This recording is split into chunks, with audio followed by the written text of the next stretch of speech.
श्रीतोडकाष्टकम्। विदिता किल शास्त्रसुधा जलधे महितोपनिषत्कथितार्थनिधे हृदये कलये विमलं चरणं भवशङ्करदेशिक मे शरणं।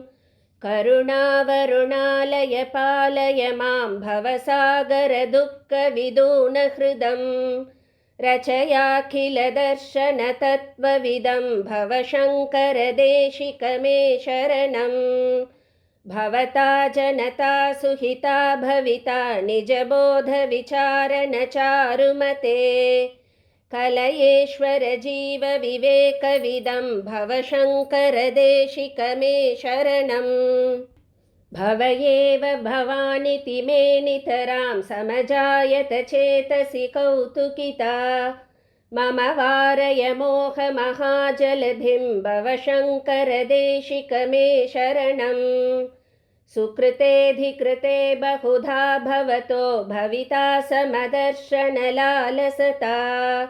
अतिदीनमिमं परिपालय मां भवशङ्करदेशिक मे शरणं। जगतीमवितुं कलिताकृतयो विचरन्ति महामहसश्चलतः। अहिमांशुरिवात्र विभासि गुरो भवशङ्करदेशिक मे शरणं। गुरुपुङ्गवपुङ्गवकेतनते समतामयतां न हि कोऽपि सुधीः। शरणागतवत्सलतत्त्वनिधे भवशङ्करदेशिक मे शरणं। विदिता न मया विशदैककला न च किञ्चन काञ्चनमस्ति गुरो। धृतमेव विधेहि कृपां सहजां भवशङ्करदेशिक मे शरणम्।